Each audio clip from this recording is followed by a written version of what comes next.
बोलिए क्या तकलीफ आ रही है? सर्वाइकल एंड नंबर 2 एरिया में आ रही है। यहाँ पे ज़्यादा होता है जब भी क्रिकेट खेलने आते हैं ना। हाँ। तो बॉलिंग डालिए तो खिंच जाता है एरिया। ओके, राइट साइड में ज़्यादा हो रहा है हाँ, राइट साइड में ज़्यादा। और सिर्फ बॉलिंग करते समय पेन आ रहा है या दिन भर पेन रह रहा है?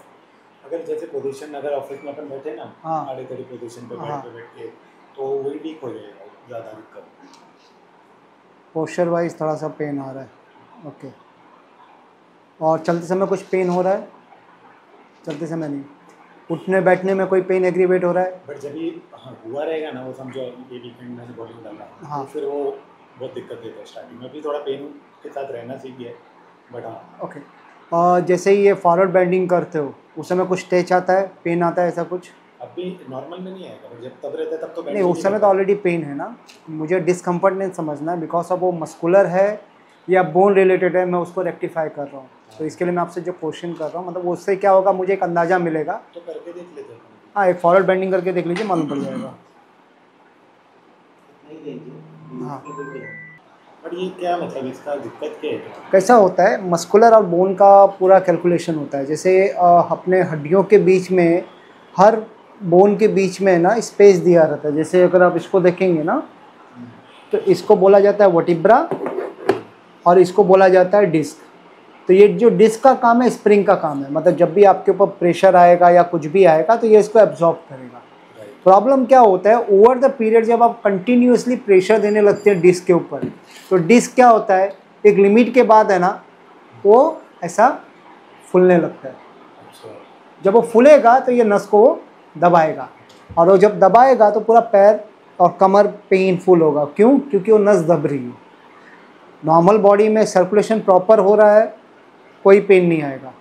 लेकिन जब भी सर्कुलेशन स्लो डाउन होगा या रुकेगा तो पेन आएगा। जैसे अभी आप बॉलिंग करते हो, तो आपने बॉलिंग करने का जो एक्शन होता है, ओवर आर्म जब आपने बॉल किया तो आपका पैर जमीन को टेम्पर करता है, राइट। जब वो टेम्पर किया तो अब इसका काम क्या था, उस टेम्पर को एब्जॉर्ब करना। लेकिन आपका ये वीक होने की वजह से वो एब्जॉर्ब नहीं करता है, तो वो क्या करता है, प्रेशर बिल्ड करता है। प्रेशर बिल्ड किया तो ये नस के ऊपर प्रेशर आता है और वो पेन फिर ट्रिगर हो जाता है।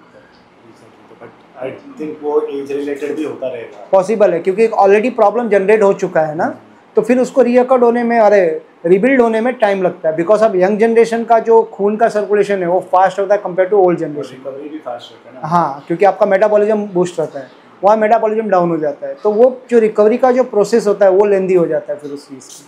ठीक है, अभी आपके केसेस में हम क्या करेंगे, पहले हम आपको ऑयल ट्रीटमेंट देंगे ताकि मसल्स लूज हो, फिर कायरो करेंगे, बोन को हम सेट करेंगे, एंड फिर लास्ट में हम एक्यूपंक्चर करेंगे ताकि नर्व्स ओपन हो। राइट, इनको अंदर ले लो, कीदी, पीछू, मसाज, स्टीम, और फिर इनको बाहर भेजो।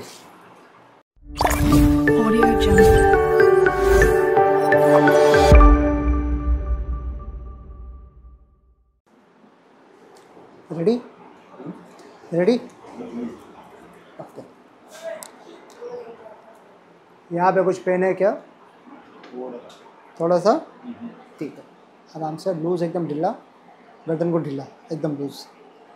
Relax, breathe in, breathe out, relax, done.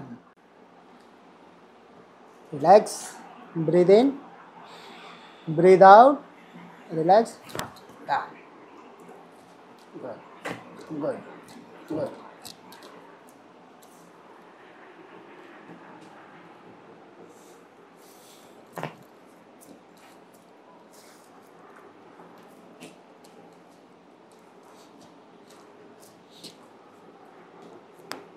यहीं पे ज़्यादा पेन आता है, right? Okay, loose loose loose. आप होते डाउन होते हैं ना, तो उससे ये होता है, ये रेंज का फ़र्क आता है। गुड।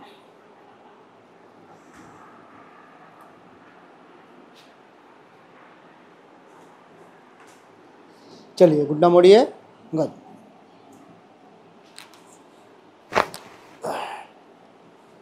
चलिए, ये घुटने को फिर से मोड़िए। गुड, आराम से। हाँ, ढीला, आप कुछ मत करिए, मुझे करने दीजिए। Good good. नहीं, इससे पहले कायरो कराया आपने? हाँ, मैं बाहर रहता हूँ ना, करवाते रहता हूँ। अच्छा,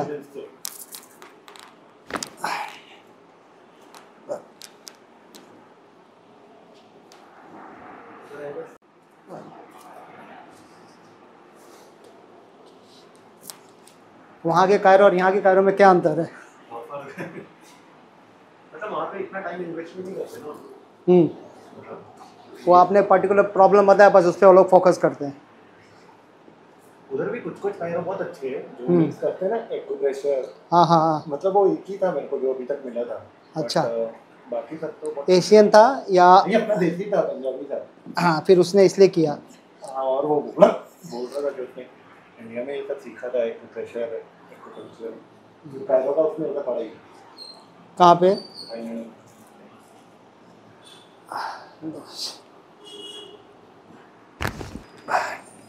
चलिए एक साइड आ जाइए। लूज।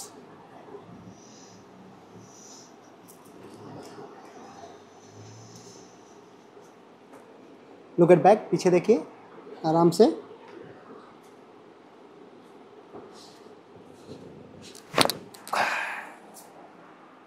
अच्छा पीछे देखिए। ये लॉक इसलिए करते हैं ना क्योंकि जैसे आपका थोरेसिक एरिया है, इसको स्टेबलाइज करना है, तो वी हैव 2 ऑप्शंस। पहला हमने आपका हाथ लॉक कर लिया तो ये एक्स्ट्रा सिक्योर हो गया। नहीं तो हम क्या करते हैं, ये शोल्डर पे हाथ रखेंगे, आपके हाथ को इधर रखेंगे ऐसे, ये शोल्डर पे रखेंगे एंड फिर एडजस्ट करेंगे इसमें। हाँ हाँ, हाथ मतलब वो, हाँ हाथ ऐसा करके। लेकिन इसमें प्रॉब्लम क्या होता है कि जैसे अभी ये शोल्डर है, किसी का शोल्डर डिसलोकेट है या शोल्डर के मसल्स वीक है, तो उसमें प्रेशर बिल्ड होंगे, और प्रेशर बिल्ड होंगे तो जैसे हमने थ्रस्ट दिया तो यहाँ पे पेन एग्रीवेट हो सकते हैं। अब इसमें क्या होगा, जैसे आपने लॉक कर लिया तो अब आपका, मेरा जो पूरा ग्रिपिंग है वो आपके थोरेसिक पे है, इस पर उतना प्रेशर नहीं आ रहा। सिर्फ एल्बो का हल्का सा प्रेशर आएगा जब मैं थ्रस्ट दूंगा, लेकिन जो मेन प्रेशर आएगा वो यहाँ पे आएगा। राइट, चलिए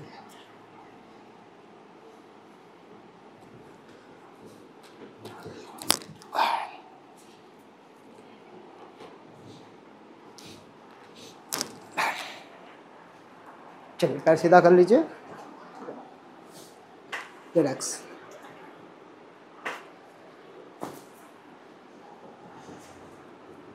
रिलैक्स।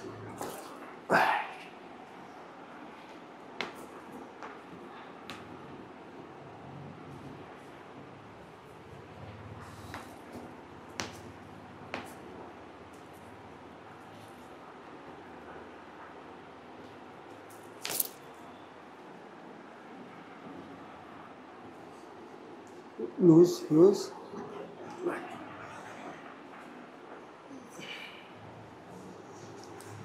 लूज।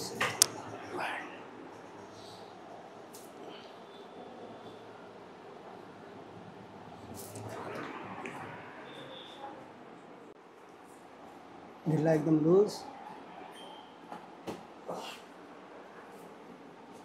लूज। चलिए चल के देखिए पेन को। वो जो पर्टिकुलर एरिया में पेन आ रहा था वो पेन आ रहा है क्या आपको? नहीं। तो मैं क्रिकेट जब खेलता है ना, हाँ मैं थोड़ा कंक्रीट पे खेलता हूँ तो ज़्यादा दिक्कत होता है। तो मैंने वो इंसोल बनवाया ना जब से, हाँ तो काफ़ी फर्क पड़ गया मेरे को इंसोल्स की वजह से। हाँ, वो टेम्परिंग में आपको हेल्प मिलता रहेगा बिकॉज ऑफ वो जो कुशन जो बोल रहे हैं ना शॉक एब्जॉर्ब करता है, तो आई गेस वो इंसोल की वजह से शॉक एब्जॉर्ब कर रहा है। तो वो फर्क बहुत पड़ा मेरे को उससे। ठीक है ना। उसके पहले तो ये मेरा ये पूरा भी दुखने लग गया था मन में बीच में, आगे की तरफ बहुत दुखना था।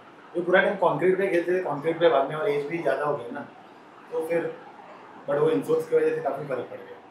नहीं, क्योंकि मेरे को भी मेरे कायरों ने बोलते कुछ भी करते तो जो घर पे करना कर, बट मेंटेनेंस के लिए बीच बीच में आ जाएगा। वो हम लोग सबको बोलते हैं। हमारा हम क्या होता है, ट्रीटमेंट कंप्लीट हो गया ना, हम लोग बोलते हैं जैसे गाड़ी का तुम सर्विसिंग करता है ना 3 महीने में, वैसा महीने में एक बार आके बॉडी का सर्विसिंग करना। तुम्हारा मैं अलाइनमेंट कर दूंगा, तुम्हारा सर्कुलेशन इंप्रूव हो जाएगा, तुम बीमार कम पड़ेगा। लेकिन पेशेंट है, पेशेंट को क्या होता है टाइमिंग का, जब पेन रहता है ना टेक एंड मैनेज, लेकिन जब पेन नहीं है ना बाद में देखते हैं लंबा हो जाता है। हाँ, how was the experience over here? So pain अभी तो फिलहाल कुछ भी नहीं है। 10 आउट ऑफ, हाँ 10 आउट ऑफ कितना रिलैक्स हो गया अभी? मतलब 80-90% रिलीफ हो गया। सो व्हाट्स द डिफरेंस हमारे यहाँ और जो आप वहाँ पे करते फॉरेन में? जो यहाँ पे मैं बोलता हूँ काफ़ी चीज़ें अपने यहाँ पे बहुत अच्छे से करते हैं। जैसे यहाँ अपन ने वो किया अंदर जाके ऑयल ट्रीटमेंट भी नहीं करते, वो भूल ही है, वो तो दूर दूर तक नहीं होता। फिर वो अपन ने वो जो ये भी क्या स्टीम का हाँ भी नहीं, नहीं कैसा होता है, जैसे हमारा मानना है कि जब हम ट्रीटमेंट करते हैं ना तो आपके बॉडी में 3 मेजर पार्ट होते हैं, first muscle, second bone and third आपके नर्व्स। तो पहले मसल्स को रिलैक्स करो, फिर बोन को अलाइन करो एंड फिर नर्व्स को स्टिमुलेट करो, तो आपके जो पेन है वो 90% निकल जाते हैं ऐसे ही।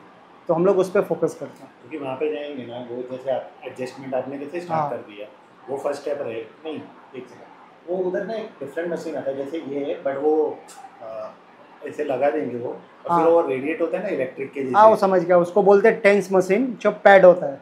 अपना टेंस मशीन पैड ला के दिखाओ। आई गेस वो 3-4 जगह उन लोग चिपका हाँ। देते हैं, और फिर वो पर बाद में होते हैं। नहीं, वो बाद में होता है, पहले वो कायरो करने के बाद क्या होता है, जैसे हमने कायरो किया ना तो कभी कभी मसल्स में सोरनेस आ जाती है, और सोरनेस आने के बाद वो पेन एग्रीवेट होता है, तो उसके लिए फिर वो मशीन को यूज़ करते हैं, इस तरह का पैड लगाते हैं, राइट। हाँ बराबर। हाँ, तो ये सारे मशीन्स हैं यहाँ पे, लेकिन जो ज़रूरत है ना वही कर। उसको लगाना।